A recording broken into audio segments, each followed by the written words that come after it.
Amém. Irmãos, vamos abrir as nossas Bíblias lá em Mateus 5. Nós vamos ler dos versículos 13 até o versículo 16. Mateus 5, 13 a 16.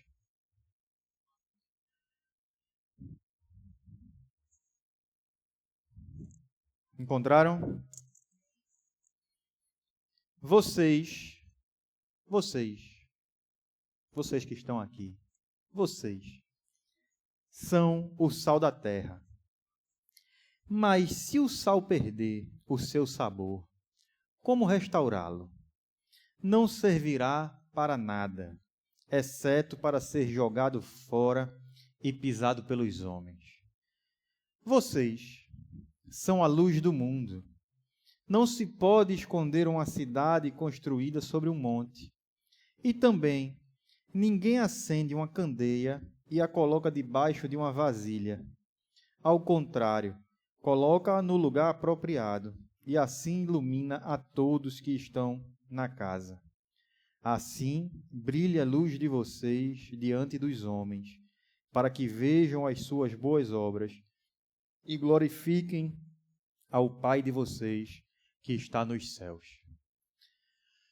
Vamos orar?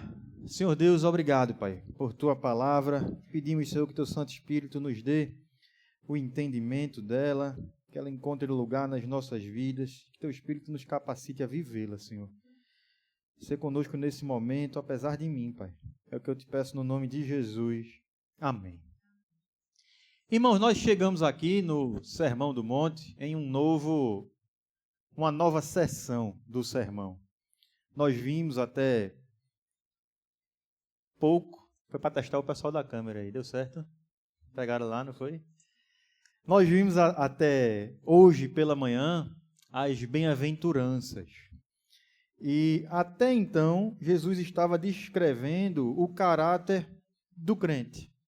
Foi isso que nós falamos e nós explicamos aqui sobre o que eram as bem-aventuranças. Jesus descrevendo como é aquela pessoa que pertence a Ele, aquela pessoa que é aprovada por Deus, aquela pessoa que recebe, portanto, a bênção do Senhor. Nesses versículos, a partir de agora, a partir do versículo 13, nós entramos em um novo momento do Sermão do Monte. Jesus, ele sai da descrição do caráter, que é o que ele estava fazendo antes, para agora demonstrar concretamente as implicações desse caráter na vida de quem foi transformado por Deus. Se eu sou assim, como Jesus descreveu, se eu busco ser assim, que implicações minha vida terá? O que é que vai acontecer na minha vida? Como, agora sim, como eu devo viver os meus dias aqui na vida real? Porque se Jesus traz aqui a descrição da nova natureza, ele está mostrando agora que essa nova natureza, ela não existe somente internamente, mas ela se expressa, ela se torna visível, ela produz impacto. Jesus sai da descrição interna e começa a apresentar as implicações externas. Ele sai do coração e vai para a vida cotidiana.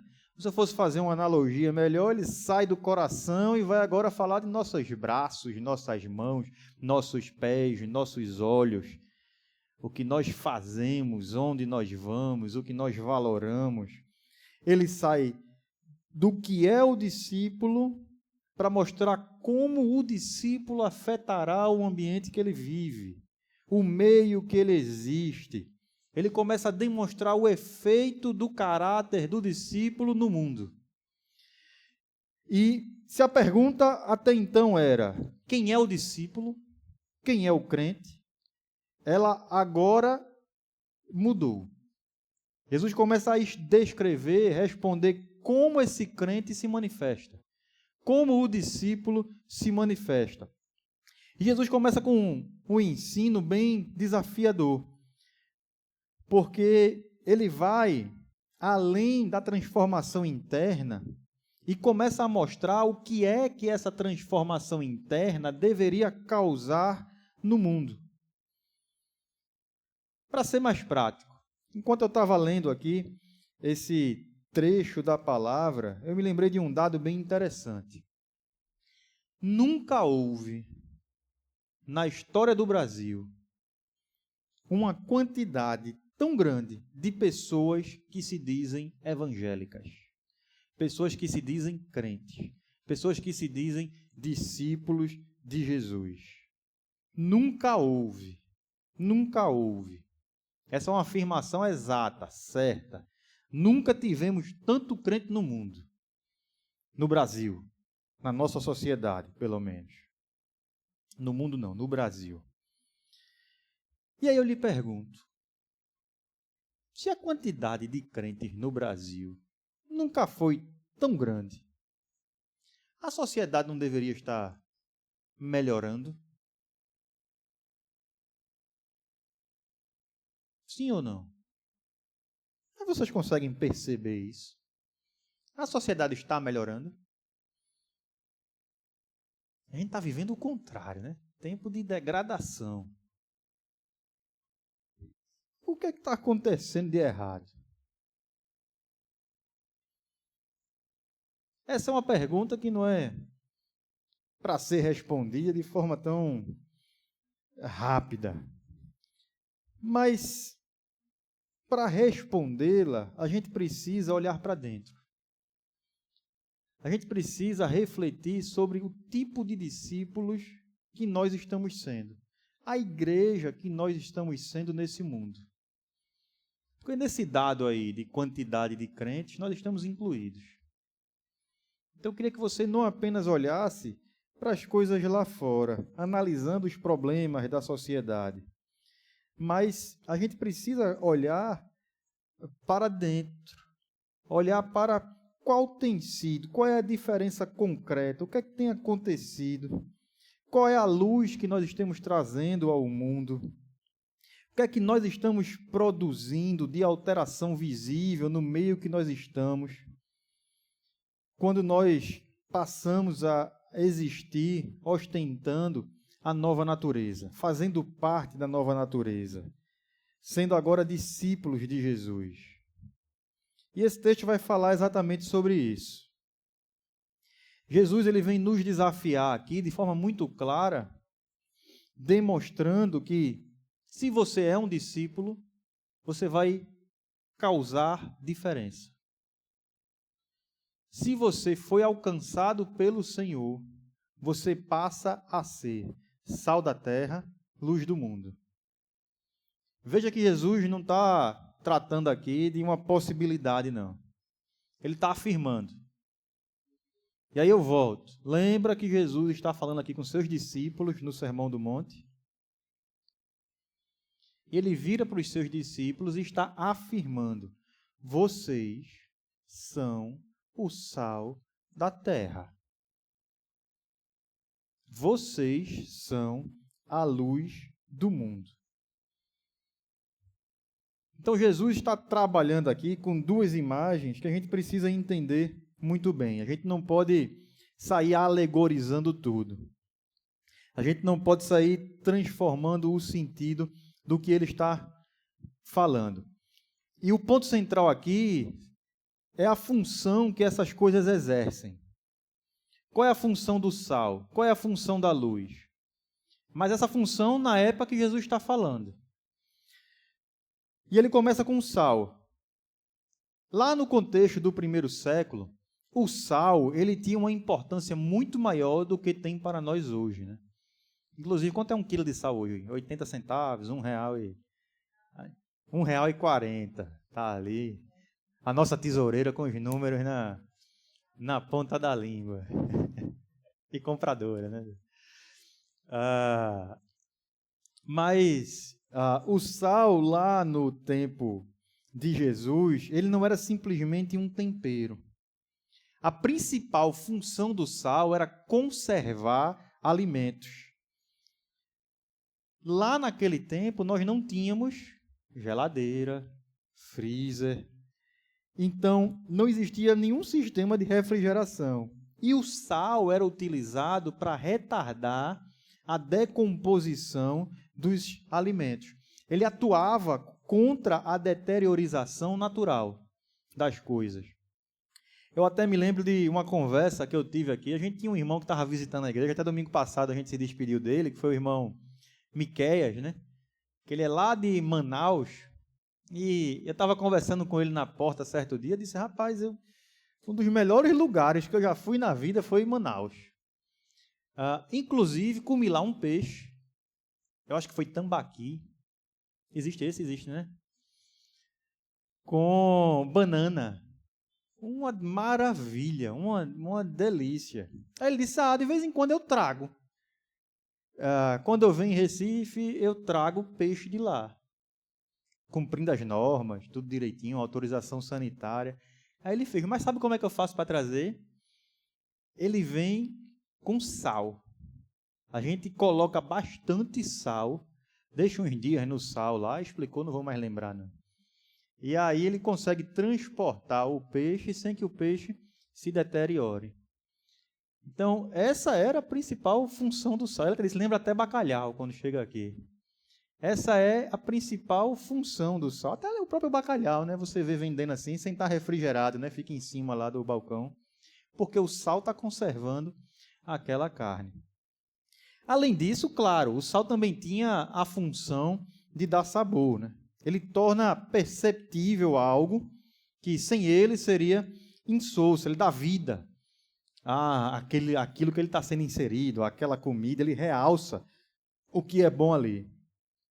Então, quando Jesus afirma que os seus discípulos são o sal da terra, ele está dizendo que a presença dos discípulos no mundo cumpre essas duas funções, se relaciona com essas duas funções. Há um efeito de preservação, de resistência à corrupção, de impedir a deteriorização, mas também há um efeito de dar vida, de dar sabor às coisas aqui, aos dias aqui, a ressaltar o que é bom. E depois Jesus usa a figura da luz. E a função da luz é simples. Ela faz com que as coisas sejam vistas. Onde há luz, aquilo que estava oculto passa a aparecer. O que é mal fica claramente exposto como mal. E o que é bom reluz, aparece como bom. E a ideia é exatamente essa. A vida do discípulo não fica escondida. Jesus até usa a imagem. Ninguém acende uma... Eu não sei se você já teve a oportunidade de acender um candeeiro em casa. Aqueles de latinha pequenininho. Quem já teve aí? Muita gente. Ninguém acende um candeeiro e bota uma tigela em cima, né? Mas a gente coloca a luz no lugar mais alto da casa para que ela ilumine todo o ambiente, para que ela dissipe a escuridão, para que as coisas possam ser vistas. E quando a luz está brilhando, não tem como ela ser ignorada. Não tem como ela não ser vista. É por isso que Jesus diz, não tem como uma cidade no alto de um monte ser escondida, porque a cidade está iluminando, está aparecendo ali para que todos possam ver. Então, o que Jesus está falando aqui é que a vida do discípulo, o coração do discípulo, não tem como ficar escondido. Não tem como não aparecer na sua forma de viver. É natural que a luz que exista nele brilhe, apareça. E se não está aparecendo, existe um problema. Se não há luz na vida de alguém, existe um problema. E talvez seja esse o problema que a gente tem aí na quantidade enorme de pessoas que se dizem discípulos e não são. As pessoas simplesmente adotam o discurso, mas não vivem a prática. As pessoas adotam o rótulo, mas não têm o poder de salgar, de dar sabor, de iluminar o ambiente em que vivem, a vida que vivem. Isso é um termômetro da realidade do discípulo, se ele é um discípulo ou não, se ele realmente pertence ao Senhor ou não. Porque nós somos chamados a essa dupla influência no mundo. Deter a decomposição e trazer luz ao que é bom. Jesus está falando isso a cada um de nós aqui de forma muito clara. Isso tem tudo a ver, inclusive, com o que a gente falou hoje de manhã. Nós não temos como ser discípulos de Jesus, no fim das contas, se é assim, e não terminar sofrendo algum tipo de oposição. Porque a nossa vida vai começar a demonstrar aquilo que é errado. A nossa vida vai começar a iluminar a escuridão. A nossa vida vai começar a questionar aquilo que não tem sabor. Mas junto com essas afirmações, Jesus também traz advertências. E são graves, são pesadas. Jesus nos diz: mas se o sal perder o seu sabor, como restaurá-lo? Não servirá para nada, exceto para ser jogado fora e pisado pelos homens. Irmãos, Jesus está falando aqui de realidades e consequências que nos desafiam diariamente. O sal, ele pode perder a sua utilidade, a luz pode ser escondida. Não deve ser assim, mas é possível que isso aconteça. O que é que Jesus está falando aqui de forma clara? No contexto daquela época, muitas vezes o sal, ele vinha misturado com outras coisas. Ele vinha misturado com impurezas. E aí ele perdia a sua capacidade de conservação. Estão lembrados quando eu falei aqui do pote de creatina? Quem está lembrado aí? Estão lembrados dessa analogia? Que eu falei, o pote de creatina, lá, o que é uma creatina pura? É que lá no pote só tem creatina. O sal, se ele tiver misturado com outras coisas, ele perde a sua capacidade de conservação. Imagine alguém naquela época pegando um bocado de pó, achando que é sal, passando no alimento para preservá-lo, mas no fim o que existia ali eram outras coisas, e não sal. Aquele alimento inevitavelmente perderia a sua qualidade, entraria em decomposição. Aquilo ali continuaria tendo aparência de sal, mas ele não cumpriria mais a sua função. É essa imagem que Jesus está trazendo aqui. Algo que parece, mas não é. Parece, mas não cumpre sua função. Parece, mas não faz diferença. E Jesus está sendo bem duro aqui em relação a isso. No fim das contas, ele está dizendo que alguém pode manter uma aparência de fé, pode continuar se identificando como discípulos, mas na prática não exercer nenhuma influência real. A vida não preservar mais nada, já não confronta mais nada, já não se opõe a nada. E quando isso acontece, Jesus usa uma expressão muito forte. Ele diz que esse discípulo não servirá para nada. É duro, mas é o próprio Jesus que está falando. Não sou eu que estou sendo duro, é a própria palavra. Inclusive, lá em Tiago, isso também é repetido. Tiago nos diz com muita clareza, no capítulo 2, versículo 17, a ideia é a mesma. Assim também a fé, por si só, se não for acompanhada de obras, está morta. O que Tiago está falando aqui é que uma fé que não se traduz em ações, uma fé que não se revela em prática, uma fé que não causa transformação, não é uma fé verdadeira. É uma fé morta, vazia, inútil. E é esse tipo de fé que Jesus está dizendo que também não serve de nada. Então Jesus está tratando aqui da inutilidade espiritual. de uma vida que deveria ter função, mas perdeu a sua eficácia. Mas ele vai além. Ele fala também de ocultação, porque ele fala da luz sendo colocada debaixo de uma vasilha, sendo coberta. Ele mostra outro tipo de problema. Não é apenas perder a função, é também ocultação. Existe a luz ali de alguma forma, mas ela está sendo abafada. Ela está sendo escondida. Ela está sendo colocada num lugar onde ela não aparece. Isso também é extremamente atual. Nós temos também uma tendência a fazer isso. Existe a fé ali de alguma forma, mas nós vamos colocando ela em algum lugar da nossa vida, que ela vai sendo abafada, que ela vai sendo escondida, que ela vai sendo disfarçada. Parece que a gente tem medo que a nossa fé brilhe e ilumine o ambiente. Parece que a gente tem medo que as pessoas nos identifiquem como discípulos de Jesus. É aquela pessoa que sabe o que é certo, mas prefere nunca se posicionar, nunca agir de acordo com o que é certo. Sabe como viver, mas prefere não criar nenhum tipo de contraste. Evita qualquer situação que possa expor a sua fé. Não nega abertamente, mas também nunca se manifesta.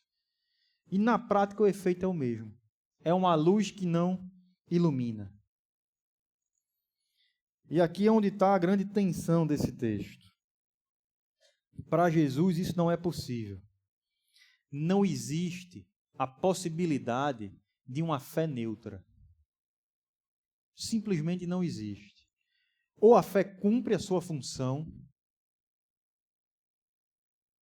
ou ela está sendo anulada, está sendo abafada, está deixando de salgar, de dar sabor, de conservar, ela para nada serve. Jesus está sendo muito claro aqui em relação a isso. Isso é algo que deveria nos causar temor. Eu não sei como é que você tem conduzido a sua vida, mas não é raro a gente esconder a nossa fé. Não é raro a gente ser parte dessa estatística de crentes que estão tornando o Brasil o país mais evangélico do mundo, sem que de fato o seja. Crentes simplesmente nominais. Crentes que simplesmente ostentam um rótulo, mas que o conteúdo não faz a menor diferença. Na prática, na vida comum, na individualidade, no meio em que vivem, no dia a dia fora da igreja, não cumprem a sua função. E depois de falar sobre tudo isso, Jesus deixa claro o porquê disso. Qual é o propósito da gente ser sal? Qual é o propósito da gente ser luz? Jesus não somente diz que a luz não deve ser escondida. A gente tem que iluminar, as pessoas têm que ver, têm que nos ver. Mas Jesus diz por quê? Assim brilhe a luz de vocês diante dos homens, para que vejam as suas boas obras e glorifiquem o Pai de vocês que está nos céus. Aqui é o ponto de chegada do texto. A vida do discípulo deve ser visível, deve fazer diferença, deve demonstrar fidelidade ao Senhor, deve ser percebida, as suas obras devem ser percebidas, mas o foco não termina no discípulo. Isso corrige dois erros comuns nossos. O primeiro, já falamos aqui, é o de esconder a fé. É o de viver de uma forma tão ajustada, entre aspas, que nada na nossa vida aparece, como se o cristianismo pudesse ser mantido somente no interior, sem qualquer expressão concreta. E disso aqui a gente já falou. Deus quer e cobra e exige que a nossa fé se manifeste exteriormente através das nossas obras. Mas o segundo erro é o oposto disso. É viver de forma visível, mas com o coração voltado para si mesmo, buscando aprovação, reconhecimento, valorização das pessoas por conta do que a gente está fazendo para Deus. Jesus não permite nenhum desses dois caminhos. Ele não chama o discípulo nem para uma vida apagada, tampouco para uma vida centrada em autopromoção. Jesus chama para um caminho mais profundo. Uma vida que é vista, porque não pode ser escondida, mas que não chama a glória para si. Aquilo que é visto nas nossas vidas aponta para Deus, para a glória de Deus. As boas obras existem, são reais, são concretas, aparecem nas atitudes, nas decisões, na forma de tratar as pessoas, de ajudar as pessoas, na maneira como nós vivemos no cotidiano. Mas nós não usamos essas obras como vitrine pessoal. Elas funcionam como um sinal de uma realidade do reino. E elas apontam para Deus. Isso exige um nível de cuidado muito grande nosso, irmãos. Porque é muito fácil, é perfeitamente possível a gente fazer o que é certo pelos motivos errados. E aí aquilo que é certo já perdeu o seu valor diante de Deus. É possível a gente servir simplesmente querendo ser reconhecido. É possível a gente viver corretamente e alimentar de forma silenciosa a própria imagem. Externamente parece tudo alinhado, mas internamente a razão das nossas motivações somos nós mesmos. Irmãos, eu estou cansado de ver pastores caindo por conta disso. Porque o ministério começou a prosperar, Deus começou a abençoar e o indivíduo começou a puxar toda a glória para si. Começou a achar que a razão de tudo está acontecendo é ele. E começou a exigir das pessoas esse reconhecimento. E esses homens ficaram tão cheios de si mesmos que caíram. Conheço vários que passaram por isso. Esse é um cuidado importantíssimo para nossas vidas. Porque, infelizmente, temos visto muito a busca de um reconhecimento pessoal por conta do serviço ao reino. Gente atraindo os holofotes para si o tempo inteiro, ao invés de serem um farol que aponta para a glória de Cristo. Ao invés de serem uma luz que aponta para Cristo. Eles querem ser aqueles que estão sendo o centro das atenções.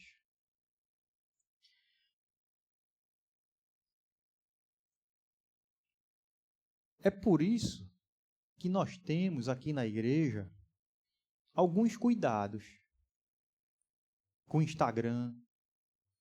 Eu não sei se você notou, mas aquela ação que a gente fez lá na praça, não teve nada no Instagram. E foi o pessoal pedir, não postem nada. Sabe por quê? Qual é a razão da gente postar no Instagram?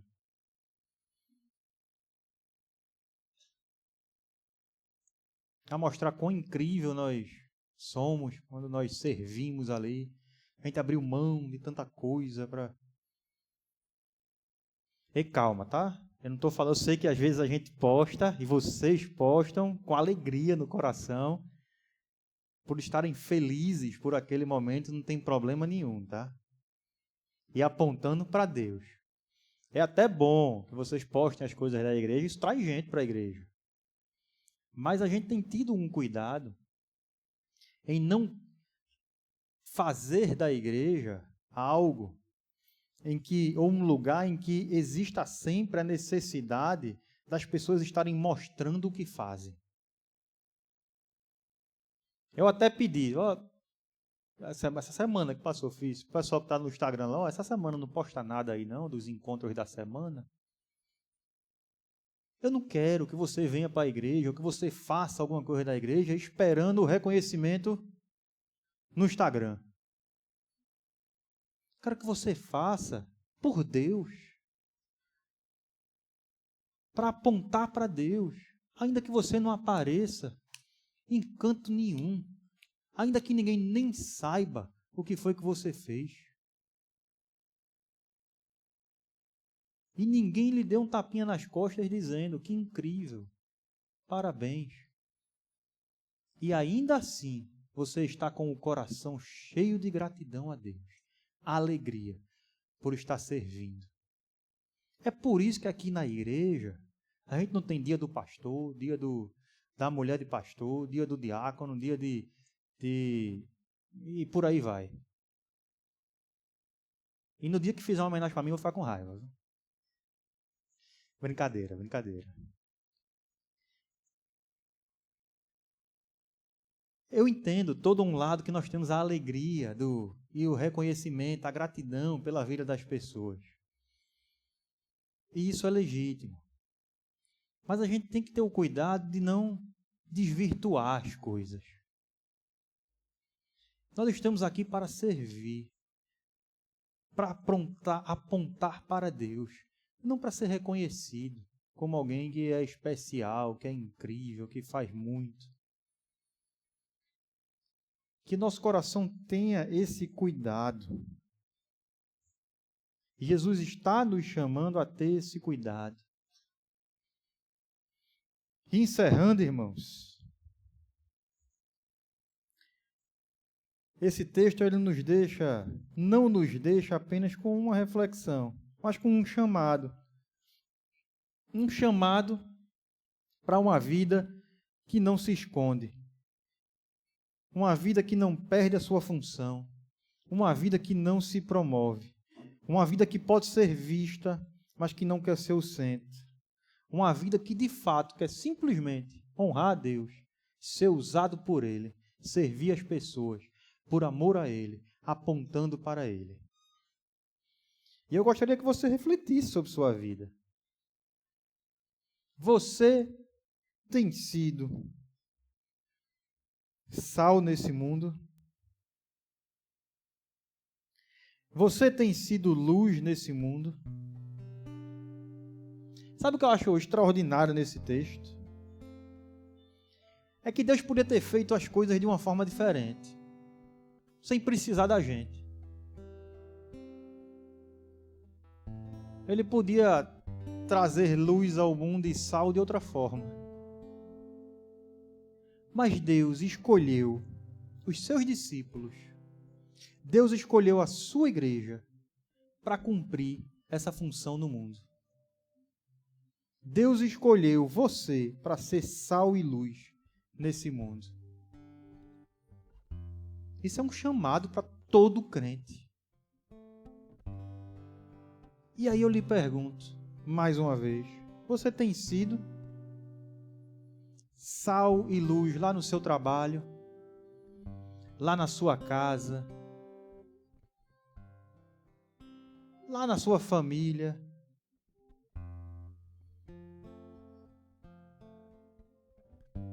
Ou você não tem servido? Você não tem cumprido essa sua função nesse mundo? Você tem se esquecido disso?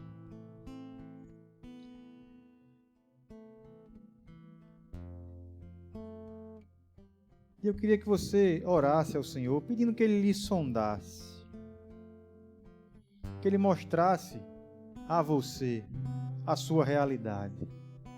Às vezes existem coisas em nós que nem nós percebemos. Ore para que Deus traga luz a essas realidades. Eu queria que você orasse pedindo que o Senhor quebrantasse seu coração, Ele transformasse, Ele enchesse de seu Santo Espírito, dele mesmo, até que em você só exista Ele, e então Ele lhe usasse como sal, como luz, como um farol que brilha à noite, como abrigo no deserto, como flecha que acerta o alvo. Que Ele use a sua vida da maneira que agrada a Ele, em qualquer hora e em qualquer lugar.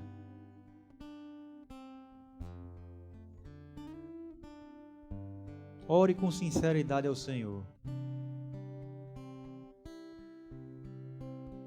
Peça que o Espírito Santo de Deus lhe mostre sobre isso.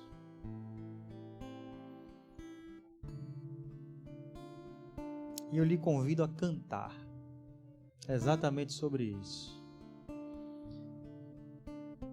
A gente vai fazer diferente. Você ficar sentado aí, é uma música bem conhecida. Se você conhece, cante de cabeça baixa, refletindo, clamando ao Senhor realmente sobre isso. E que hoje seja um dia de mudança na sua vida. Que você pare de viver os seus dias sem o propósito eterno. Que você pare de viver os seus dias sem esse senso de missão que o Senhor lhe deu. Que você pare de viver os seus dias sem levar em consideração que você é luz, você é sal e você deve cumprir a sua função em relação a essas coisas. Vamos cantar?